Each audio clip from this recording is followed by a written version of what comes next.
Nome: Paulo Freire.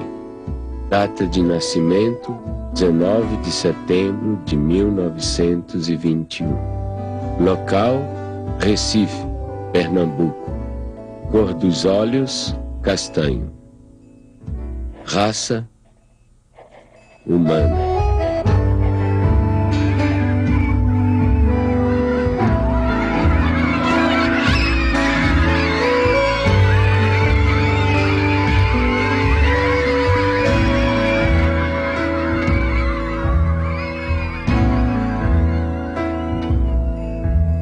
Meu primeiro mundo foi o quintal de casa, com suas mangueiras, cajueiros de fronde, quase ajoelhando-se no chão sombreado.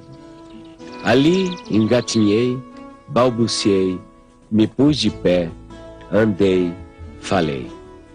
Eu fazedor de coisas, eu pensante, eu falante. Durante muito tempo, muita gente me pensou em mim, ou falou em mim, como se eu fosse um especialista em métodos e técnicas de alfabetização de adultos. Não é que eu ache que ser um especialista em alfabetização de adultos é uma coisa inferior. De jeito nenhum, eu acho uma coisa de uma importância enorme. Mas só que a minha preocupação desde o começo era um pouco mais gulosa do que essa. Quer dizer, o que eu buscava já naquela época, nos anos 50, era uma crítica à educação brasileira. Em Angicos, uma pequena cidade no sertão do Rio Grande do Norte, à beira da antiga estrada de ferro, começaram uma revolução. Sua primeira fase durou apenas 40 horas. O alvorecer de autêntica reforma de base que está repercutindo em todo o Brasil e que possivelmente logo envolverá o país inteiro.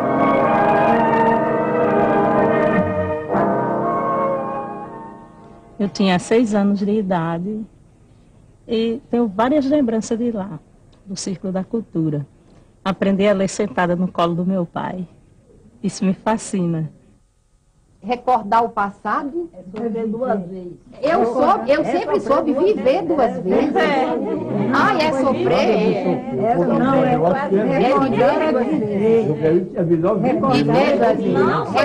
Olha, pela maioria, eu sempre soube que era viver. Recordar o passado é viver. Ninguém mais pode ficar indiferente ao problema do analfabetismo em nosso país. As soluções aí estão. Não se pode recusar 40 horas a um homem que tem sede de saber, ou fome da cabeça, como dizem em Angicos, que precisa estudar, que tem esse direito até agora negado à maioria. Se lembra quando nós chegamos à cidade, a esta cidade aqui, para fazer aquele levantamento? A Neide era muito pequenininha, tinha 6 anos, nem se lembra ainda, né? Mas eu me lembro alguma coisa. Eu lembro, porque passou um jipe com alto-falante anunciando que ia chegar a essa escola e as pessoas não acreditavam muito. Eu vi minha mãe dizendo assim para meu pai que queria estudar. Ele disse, isso não chega pra gente, não. Cabia a nós fazer um plano de alfabetização e educação de adultos, visando 100.000 matrículas, uma maneira de mudar a situação. Nós fomos recrutados, participamos de um treinamento e a primeira providência nossa foi nós nos deslocamos para Angicos para fazermos o levantamento do universo vocabular. Então íamos de casa em casa e ao final selecionaram, ele selecionou em Recife as palavras geradoras. No conjunto delas estava contido justamente todos os fonemas da língua portuguesa. Começando do mais simples, por exemplo, em Angicos a primeira palavra geradora foi belota. Então você sabe, belota são 3 sílabas fáceis, mais fáceis, não é? E muito usadas. Então, a partir das palavras, quando nós vencemos todas as sílabas, aí começamos a formar as frases. Olha, a velocidade com que isso ocorre, na primeira aula de alfabetização, quando se vai escrever num caderno, a folha do caderno é insuficiente para escrever 3 sílabas. E o lápis fura a folha do caderno. Naquele momento em que eu comecei a aprender com a classe trabalhadora, o que significava ser uma consciência dependente, uma consciência política dependente. Um ciclo da cultura é o nome que nós demos, Paulo Freire deu, para substituir a classe de alfabetização. Porque na classe de alfabetização permanece aquele sentimento de A sobre B, ou seja, de um professor que dita, um professor que diz, que transmite uma educação bancária, entende? E alguém que recebe. Quando nós chegamos em casa às 10, 8 horas da noite, 7 horas da noite, os meninos estão endiabrados porque não comeram bem, estão sujos, não tem água para tomar banho. Os meninos estão com fome, chateados, cansados, aborrecidos e impertinentes, e nós não podemos deixar de dormir, porque no dia seguinte, às 4 horas da manhã, a fábrica apita para acordar o bairro inteiro. E aí dizia ele: agora, como é que o senhor vai querer que, com uma situação como essa, a gente tenha o diálogo que o senhor quer? E eu morto, quer dizer, o homem fez naquela noite uma análise de classe que eu não tinha sido capaz de fazer. Noite após noite, 1 hora por dia, aula, que é o voto. Quem vende o voto não pode mais reclamar trabalho. Quem vende o voto é a massa. O povo vota com consciência. A política, né, na época, havia muita pressão, né, os movimentos sociais, e nós estávamos em pleno trabalho de alfabetização em 64, quando houve o golpe. E quem estivesse naquela escola estudando, quando viesse, aí pegava aquele povo todinho e levava, prendia. Sim. Aí todo mundo ficou com medo, né? Eu sei que o papai chegou em casa e disse: olha, minha filha, mamãe, você não se ajuda que for de papel, ajunte papel, lápis, livro, e faça um foguinho, bota em cima e toca o foguinho tudinho. Desse mesmo jeito eu fiz. A mesma coisa eu fiz. Eu peguei todo o meu material, que eu tinha os slides, tinha tudo. A pena que eu tenho, se lembra daquele projetor, que era um projetor a gás, que eu ficava até não sei que hora da noite bombando, e a lâmpada Coleman, tive que dar fim a tudo, porque eu enterrei no muro da minha casa. Tenho a convicção de que o Brasil seria outro hoje se essa atividade não tivesse sido interrompida brutalmente, pelas razões que foi, ou seja, para inviabilizar exatamente a emergência desses que o projeto político pretendia e conseguiu que continuassem como excluídos. O objetivo foi esse, não foi outro. Não era nada pessoal contra Paulo Freire, contra mim, contra quem participou dessa atividade. E eu sempre me emociono e fico me lembrando, porque aquilo era feito com o coração. Com amor, né? Com amor. Sei votar, aprendi a escrever meu nome. Tive em outras escolas, mas o que mereceu mesmo, que descolou mesmo, que eu me orgulhei em dizer eu não sou mais analfabeto, foi Paulo Freire. Paulo Freire colocou o oprimido na história.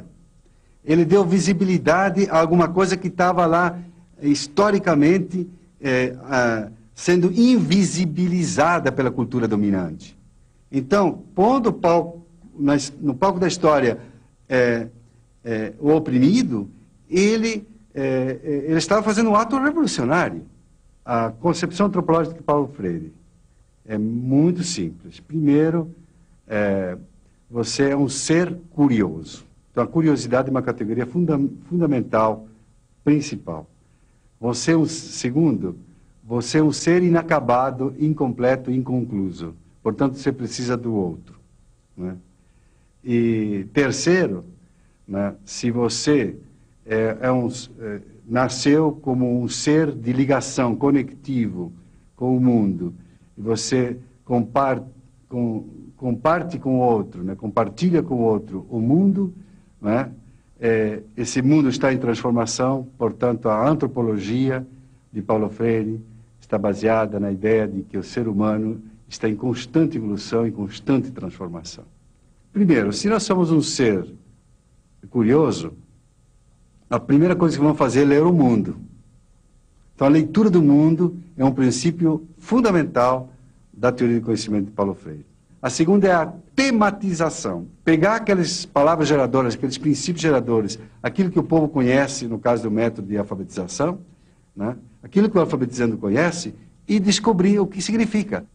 E a terceira é a problematização. Você vê, a problematização é o momento culminante do método freiriano.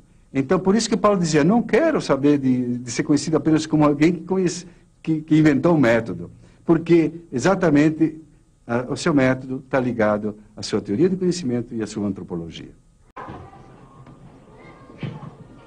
Professoras, professores, alunos e alunas, boa tarde.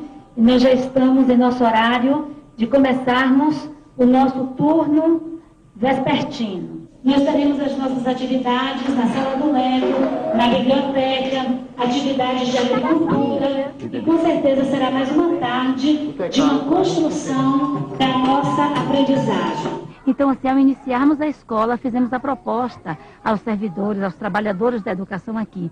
Vamos estudar Paulo Freire, vamos compreender a sua proposta de educação, essa perspectiva de humanização, de libertação, de conscientização.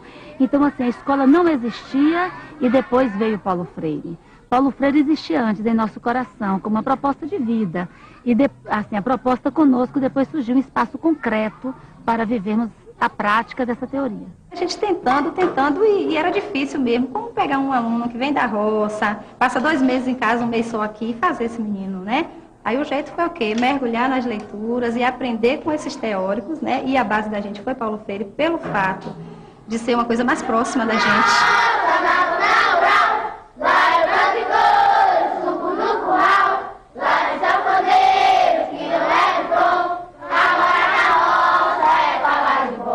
As crianças que nos chegam muito diferentes das crianças que são urbanas.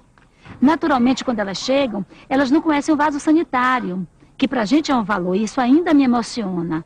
Saber que muitas das nossas crianças tiveram que usar muito tempo o quintal da escola porque não sabiam usar um vaso sanitário. Então elas chegam aqui, às vezes, com um comportamento muito agressivo, né? Às vezes nós temos crianças aqui trazidas pelo conselho tutelar, crianças que a gente não conseguia chegar junto, tocar, porque elas resistiam. E hoje a gente vê, assim, transformação mesmo na vida deles, né? Hoje são crianças que sentam no colo, que a gente senta, eles vêm, chegam, sentam no colo. Crianças que a gente teve grande dificuldade para chegar junto. Ficou nervosa?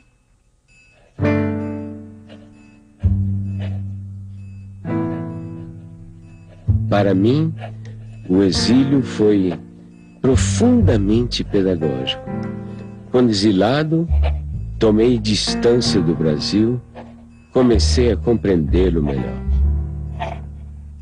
O exílio, rapaz, o exílio me deu muito.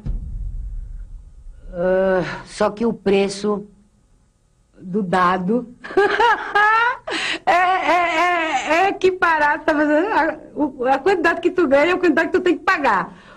O preço é alto, o preço é e foi alto. Olha, eu só não te diria que eu me sentia destroçado, porque afinal de contas é muito difícil que eu me destroce, entende?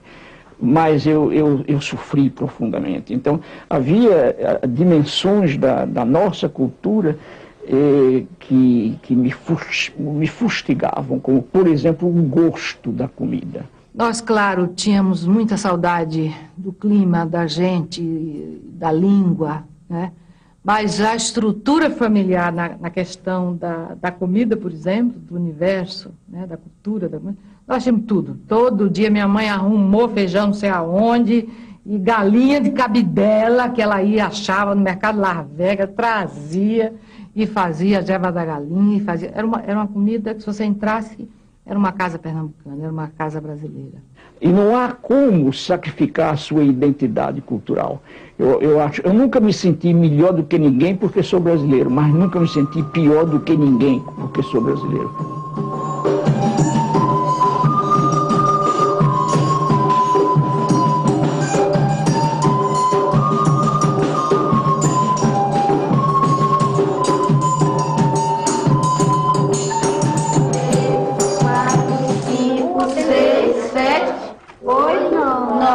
A resposta vai ser o quê? Rede resposta. Quantas gudes ele dividiu?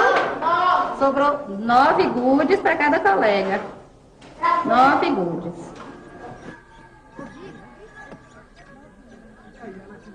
Isso aqui é uma ferramenta chamada sacho. Ele tem uma ponta justamente para poder fazer o quê? Para poder fazer a cova. Né? Então nós vamos fazer a cova e a beterraba já está aqui. Nessa posição ela não pode entortar a raiz porque senão vai deformar. E aqui nós vamos fazer esse procedimento. Tá mesmo? Pronto, tá faltando. Coloque aí no local, um pouquinho mais, ó. A raiz ficou um pouco baixa. Ao retornarem para casa, eles levam daqui da escola algumas sementes. Cenoura, beterraba, das hortaliças que eles já cultivam aqui. Lá eles têm o objetivo de, ao chegarem lá, passarem para os pais o conhecimento que eles acabaram adquirindo aqui, ou então que reforçaram já tendo esse tipo de conhecimento. Lá eles fazem o que fizeram aqui. Alguns já assim vendem, eles chegam falando, ó, a gente ganhou dinheiro, porque eu plantei o coentro, plantei alface, plantei isso aqui. E aí eles vendem isso e ganham dinheiro, né? Aí ensinei a meu pai, a fazer assim como o professor ensinou. E ele sempre ensina, traz a semente da planta, ensina como é que os professores lá ensinam para eles plantar. Eu digo, já aqui nós plantamos diferente. Nós chamei a terra toda. Ele, não, mãe, não é assim. O professor lá ensina para nós fazer arleira, examinar a sementinha. Depois, se tiver junto, ele vai, arranca um pouco daquela muda para poder ficar mais embastido. Ele sempre conta tudo. O exercício de tornar-se capaz de ler e escrever exige de quem realmente aprende uma postura de sujeito que cria o seu próprio aprendizado. A comunidade freiriana, para nós, né, é esse conjunto de instituições, pessoas que partilham a identidade do legado de Paulo Freire, né? E o que significa isso? Na verdade, são associações, grupos, instituições que vão se formando no mundo. Por exemplo, Portugal e Espanha. Em Portugal ocorreu o Fórum Paulo Freire em 2004, este ano agora, 2006, né, na Espanha. Enfim, são centros de estudos, né, freirianos, né, pesquisas, espaços de formação educacional. Oi, Luísa Cortesão. Primeiro, quero te agradecer muito pela sua contribuição aí de Portugal nesse documentário. Gostaria que você falasse um pouquinho o que é que vocês estão realizando, a experiência freiriana do Instituto aí. Está a ver, portanto, são debates muito aprofundados, muito fundos, sobre questões teóricas que têm que ver com problemas que são sentidos na realidade. Fizemos, o título é a exclusão ou as exclusões. E fizemos, por exemplo, uma análise de problemas de exclusão social, de problemas de exclusão da saúde, de problemas de exclusão da justiça, de problemas de exclusão do trabalho, de problemas de exclusão da educação, e agora esse ciclo vai terminar com uma análise sociológica da problemática da exclusão. O que te levou a fundar uma cátedra Paulo Freire aí na Suécia, num local em que, digamos assim, há tão poucos oprimidos? Aqui em Suécia, depois dos anos 70, que a gente conheceu aqui a Paulo Freire, há renascimento de interesse. Aqui em Uppsala, há projeto muito interessante de desenvolvimento sustentável, meio ambiente, não? E esta gente está muito interessada nos esquemas de conscientização, não, de pensamento crítico freiriano. Efectivamente, trabalhado com grupos étnicos oprimidos, incluso grupos indígenas, com camponeses, com operários também, não? São dois traços de personalidade de Paulo. Primeiro, essa generosidade do menino aberto ao mundo sempre, que quer conhecer, essa alegria de conhecer o mundo. Segundo, a conectividade, que já é uma qualidade do adulto, a conectividade e a relação. Acho uma definição perfeita para qualquer ser humano decente.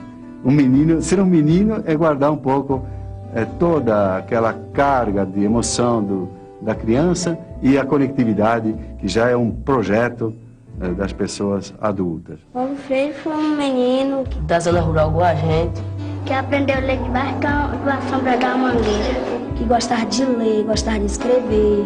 Foi um homem que queria transformar o mundo. o momento em que o pai estava a trabalhar, né? Na famosa biblioteca, no espaço de trabalho dele, né? Eram momentos assim que as brincadeiras mais ruidosas nossas, né, tinham que ser, né, afastadas, porque o pai, quer dizer, são coisas que ficam assim, né? São mensagens, tá, você vê que te marcam rotundamente o corpo, né? Ele era uma pessoa frágil à maldade humana.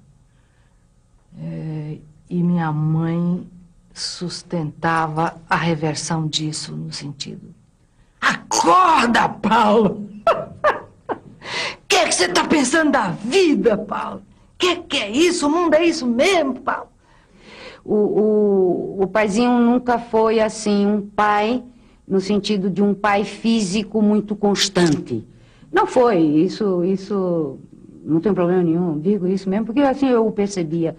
Mas, no entanto, estás a ver, quando o desgraçado estava presente, mas ele estava presente com interesa, que, putz, imagina, era amplamente suficiente. Um homem extremamente humano, né? Extremamente bondoso, mas que também sabia ser muito duro quando era necessário com as pessoas, né? Quer dizer, ele tem uma frase dele que diz assim: se alguém quiser me insultar, que me chame de santinho. No campo pedagógico é muito mais atual Paulo Freire, porque a Unesco, por exemplo, colocou os 4 pilares da educação do futuro, né? Aprender a aprender, aprender a conviver, aprender a fazer e aprender a ser. São esses 4 pilares. Isso está dentro da teoria do Paulo Freire. Só que Paulo Freire acrescentaria um 5º, aprender por quê, contra quem, a favor de quem. Ele politizaria muito mais esses 4 princípios, 4 pilares da educação do futuro, evidentemente. Ele sempre coloca a questão do porquê. Vocês sabem o seguinte, que o computador, ele é feito de partes. Nosso trabalho aqui parte da realidade desses educandos que vêm da zona rural, né? A gente procura estar trabalhando com tudo que é próprio do cotidiano deles, mas a gente não permanece, né, nessa realidade. A gente, né, a gente começa a trabalhar justamente inserindo a internet, a informática, né, nessa vivência dele aqui, para que ele transforme essa vida. E abrindo possibilidades novas para eles, né? São 600 crianças divididas em 3 grupos. 3 grupos de 200. Enquanto nós temos conosco 200 crianças imersas numa educação formal, nós temos 400 crianças em suas casas, sendo visitadas pela equipe itinerante. Então, lá na roça, a equipe itinerante corrige atividades, dá orientações, trabalha com a questão da agricultura, que já é trabalhada aqui, mas fortalecida em casa, porque as crianças ensinam também aos seus familiares, e a equipe itinerante faz uma avaliação desse trabalho, assim, que a escola orienta para o aluno executar em sua casa. 2 mais 5. 7. 4 mais 1. 5. Então a senhora tem que dedicar, assim, dar um tempo para ela, para que ela possa estudar. Porque a gente sabe que ela ajuda a senhora na lavoura, sim, mas ela tem que ter, assim, um tempo disponível todo dia para fazer a atividade dela. Tem pais que dizem assim, que 2 meses em casa, eles ainda dizem assim: professora, não deu tempo para os filhos fazer as atividades. Porque às vezes eles tiram os filhos das atividades que levam para casa para pôr na mão de obra, porque tem que ajudar nas despesas. Eu estou trabalhando agora com atividade de artes, e essas atividades é uma atividade que desenvolve a coordenação motora, cognitiva, e também ajuda no desenvolvimento da criatividade de cada criança. Ó, o restante fica em silêncio e vai terminar a tarefa, tá certo?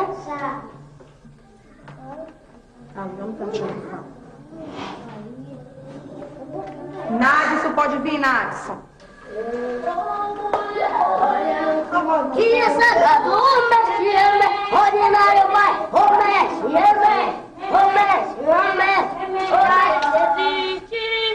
E tomar o banho bem o quê? Passar o sabonete no corpo, atrás, no banho, tira a calcinha e tipo, os meninos tiram a cueca. Lave a parte íntima de vocês bem lavada. Fica lá sujinho, Aí vai criando sujeirinha, sujeira, sujeira, e daí? Cria dó?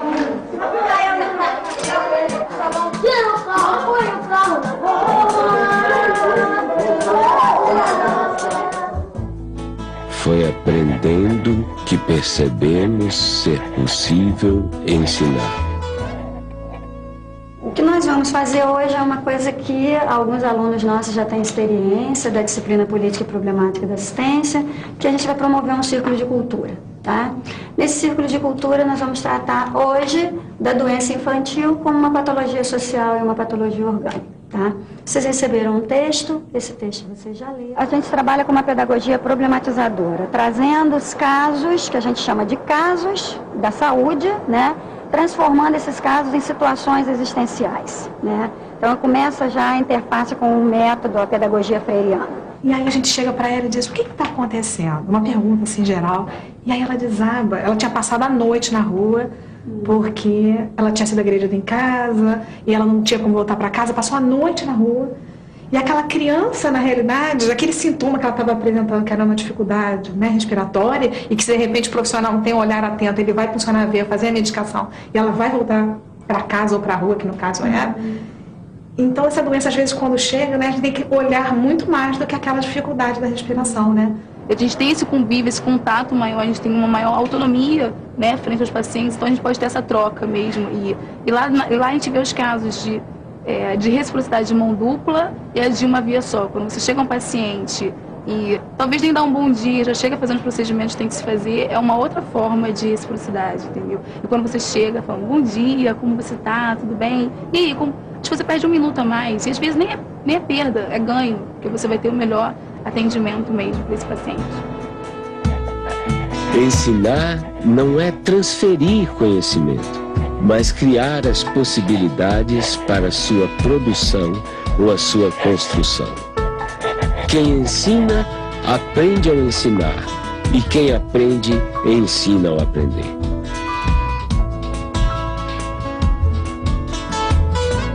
Pedagogia do Oprimido, que é um livro que já estava praticamente pronto em 68, mas que saiu publicado pela primeira vez em 70, e que é o principal livro do Paulo Freire, o mais importante. Há pouco tempo encontrei esse livro, é Pedagogia do Oprimido, 15ª edição.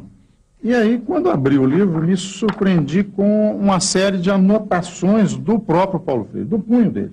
Ou seja, é bom até avisar os leitores que a edição autorizada para ser lida mesmo é da 16ª em diante da Pedagogia do Oprimido, porque ele corrigiu o livro todo. Mas o que é mais interessante, isso contesta, é uma das provas do rigor do Paulo Freire com relação ao pensamento. Eu considero a obra de Paulo Freire, e ele também a considerava, eu ouvi depoimentos dele nesse sentido, não como uma obra do terceiro mundo. Ele disse, eu não quero escrever uma pedagogia exclusiva para o terceiro mundo, né?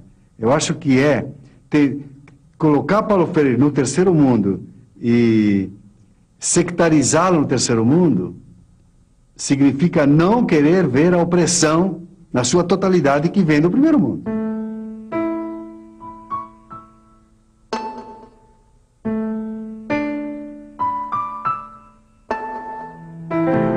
Ela foi a primeira leitora da Pedagogia do Oprimido, né? Ou seja, ela tinha uma sensibilidade, por exemplo, muito grande para escolher as palavras geradoras do método de alfabetização.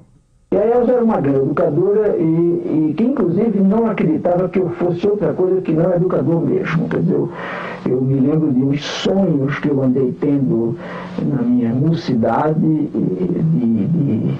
de ser juiz de direito, de fazer uma carreira por aí, e ela me dizia, rindo, apesar de todo o respeito que eu tenho pela magistratura, eu acho que você é mesmo um educador. Porque era um diabo de um amor, rapaz, tão soberanamente amor, mas amor no sentido de desprendimento, amor no sentido de consciência do outro. Olha só que coisa, né? Quer dizer, ela teve um papel indiscutível na minha vida durante um longo período em que nós vivemos sem hiatos, não? Casados durante 42 anos. É um tempão, um negócio fantástico. Quando minha mãe morreu, meu pai morreu também. Morreu e eu escrevi até um poema falando disso. Quando minha mãe morreu, eu perdi meu pai, né? Fiquei órfã de pai e mãe e vou por aí. E ficou um pedaço de pai conhecido e um pai completamente desconhecido, que era aquele meio morto, né? Quando a Elza morreu, é óbvio que um cara que amou desse jeito, quando morreu, a pessoa que ele amou, morreu nele e com ele um bando de coisa. E, inclusive, morreu a vontade de viver.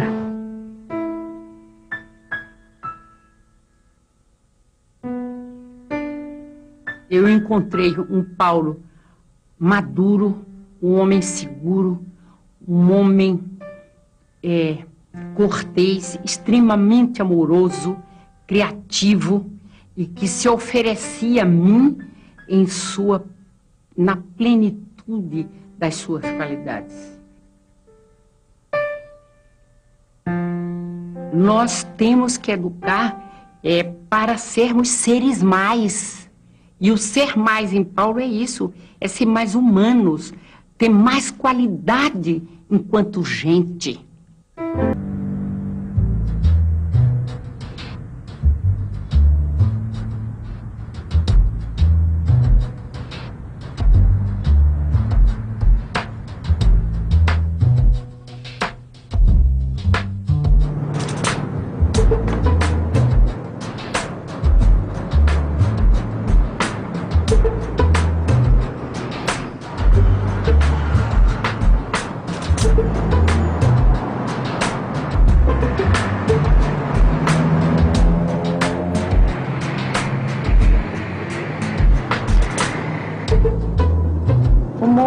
É um movimento de alfabetização, né, que surge junto às camadas populares, buscando uma nova maneira e uma nova perspectiva de alfabetização, né, vinculada principalmente a esse pensamento e essa filosofia freiriana.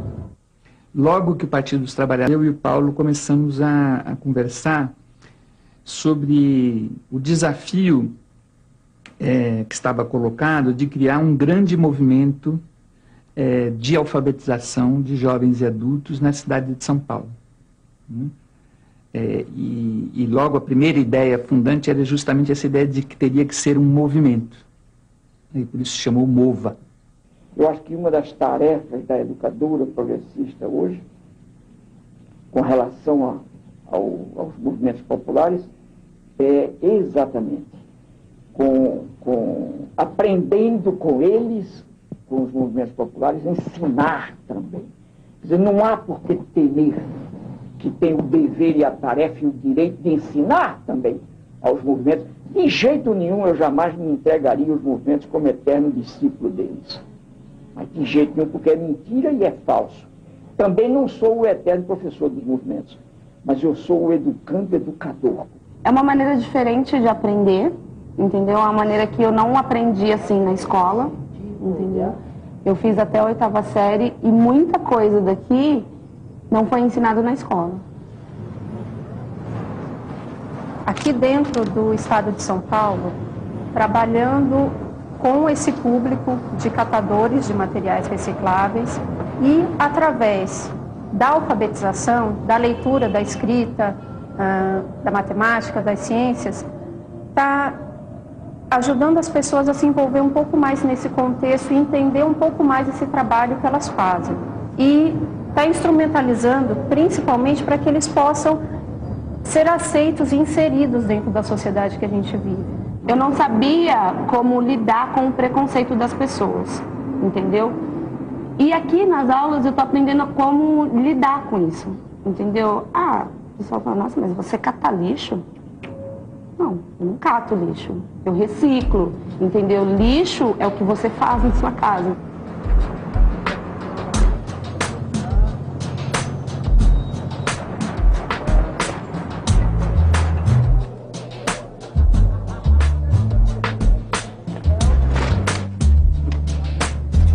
estou aprendendo mais a me comunicar mais com as pessoas, né? Ter um pouquinho fechado e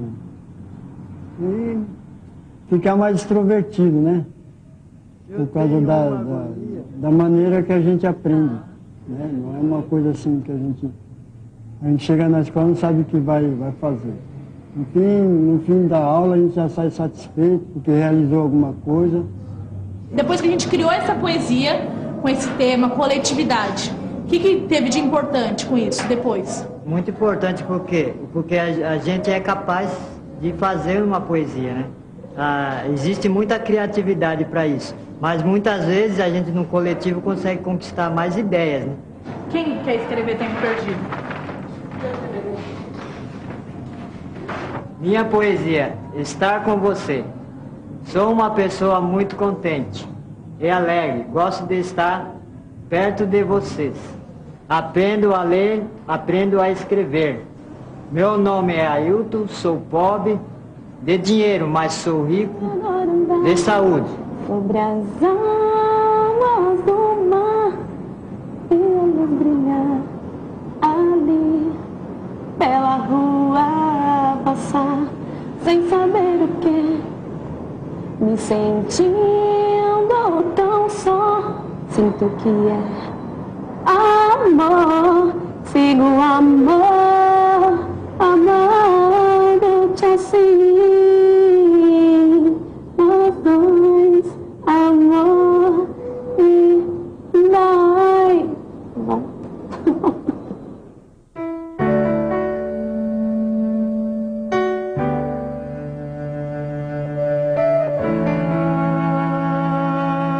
Eu acho que a gestão de Paulo Freire à frente da secretaria marcou, né, para sempre a possibilidade, né, do desenvolvimento de uma educação pública, popular e democrática.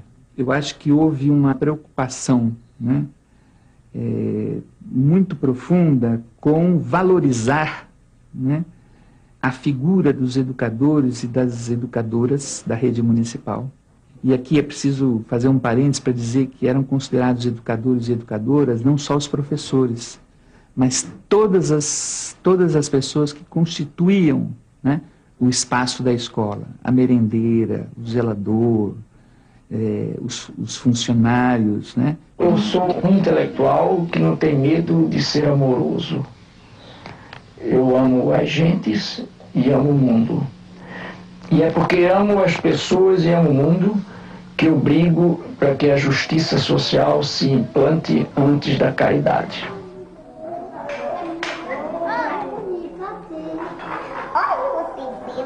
Ninguém começa lendo a palavra, porque antes da palavra, o que a gente tem para ler, à disposição da gente, é o mundo.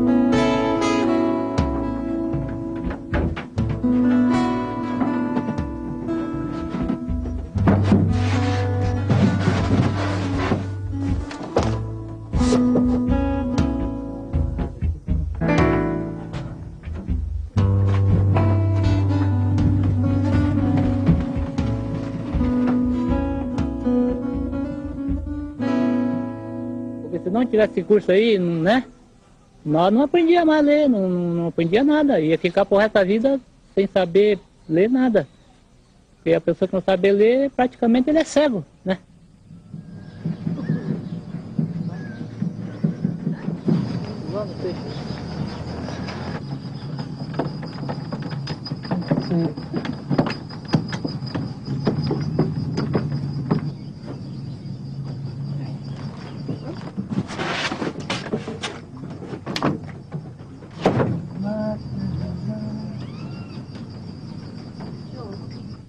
Se já sabendo ler, sabendo escrever, a gente fica mais seguro, né?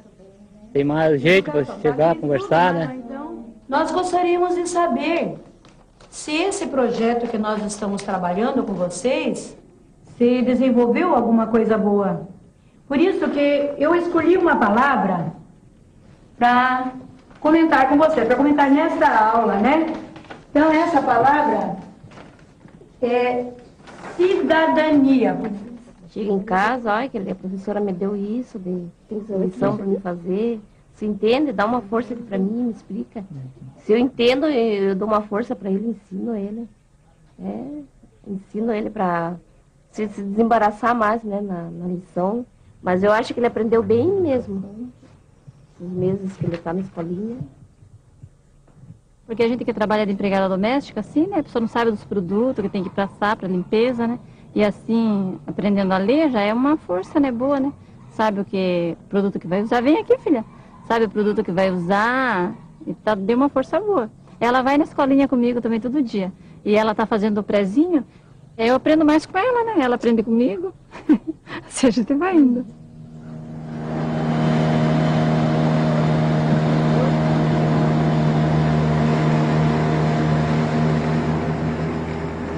Quando eu comecei a dar aula para eles, eu pensei que eu não fosse conseguir, né? Pensei que eu não fosse conseguir devido às dificuldades deles, porque eles chegaram para mim cruz, né? Não sabiam nada.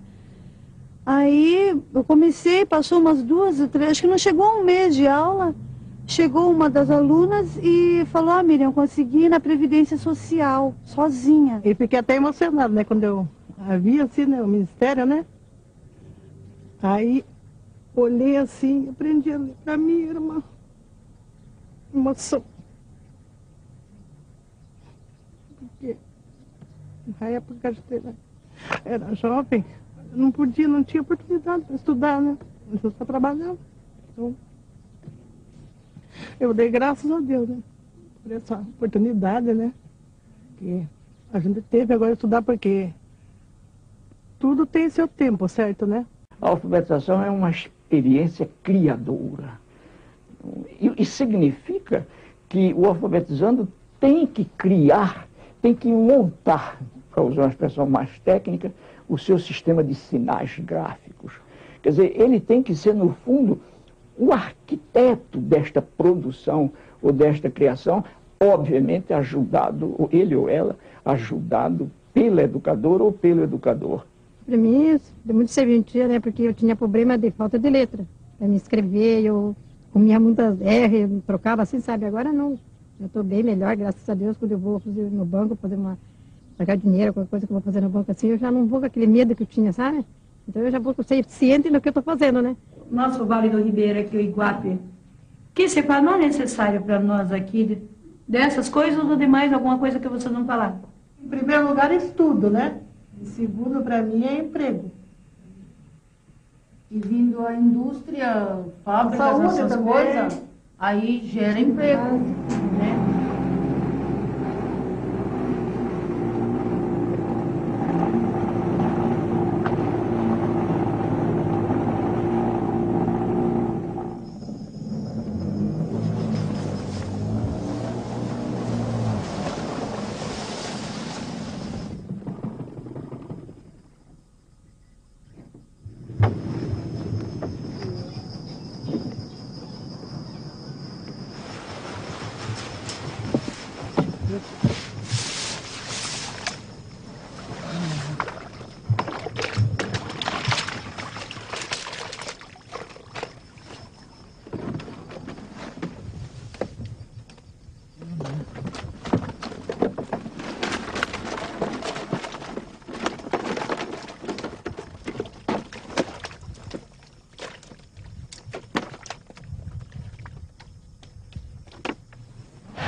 E outra pessoa aprendendo a ler e escrever pode pegar também pode arrumar um outro serviço melhor, né? Tem tudo isso, então eu estou estudando e graças a Deus estou aprendendo. Vamos ver se chegou lá, né?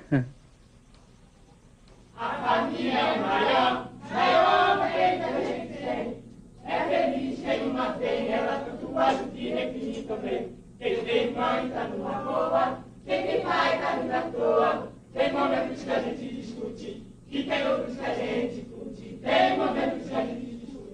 quando veio a ditadura, a primeira coisa que fez foi um projeto que, se não me engano, se chamava Mobral, e que tinha como lema o seguinte: é preciso ensinar as pessoas a ler para que elas possam ler as ordens que vêm por escrito.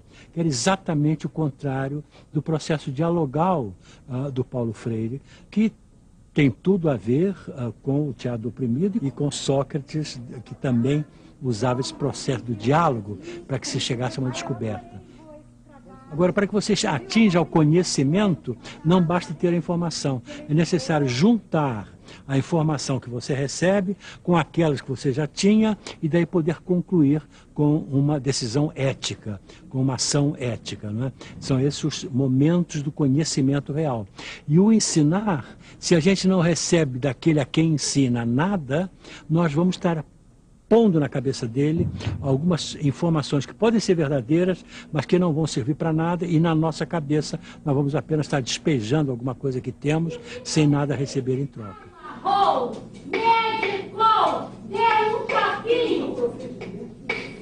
Eu não tenho dúvida nenhuma de que eu não posso ser entendido fora de uma compreensão da ética em mim e da política em mim. Eu acho que nenhum educador, nenhum pensador da educação está afastado disso. Quer dizer, a educação, enquanto formação humana, é um esforço indiscutivelmente ético e estético. Quer dizer, não há como separar também a decência da boniteza. Entende? Quer dizer, a educação, enquanto busca de boniteza, necessariamente procura a decência também, a decência do ser.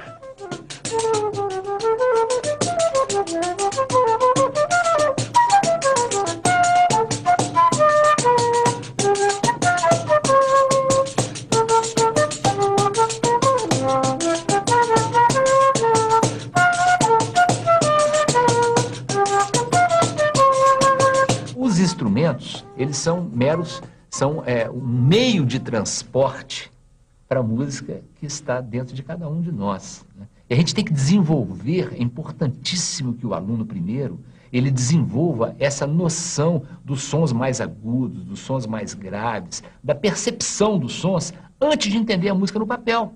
Agora presta atenção no que eu vou tocar para vocês. O som mais grosso, esse aqui, ó, esse som mais grosso, é esse som aqui. Agora tem esse outro dó aqui, olha, que é um som um pouco mais agudo, ó. Esse. Agora esse outro é um pouco mais agudo. E esse último é muito fininho, parece um passarinho ou um bicho que tem um som muito fino, ó. Processo de alfabetização musical, né, do início da aprendizagem musical das escolas tradicionais, ele trabalha da forma contrária. E aquilo que me motivou a desenvolver esse trabalho a partir da perspectiva freiriana. Então, o aluno, ele levanta, digamos, a nota dó, né? Dó, ré, mi, fá. E o TEDEM diferencia essa forma de aprendizado porque fica em destaque, né? Fica o espaço vazio do som, do som que você está querendo produzir, reproduzir, né?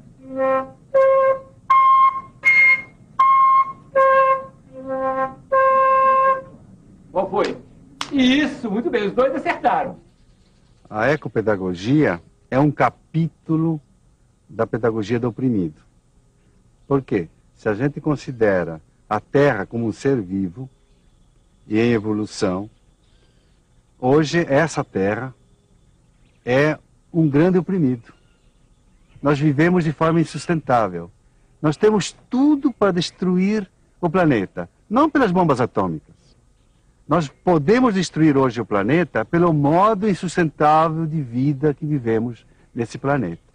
Então, nós temos que refundar os princípios da pedagogia para que ensine as crianças, e jovens e adultos a viverem de forma sustentável, a terem um estilo de vida sustentável.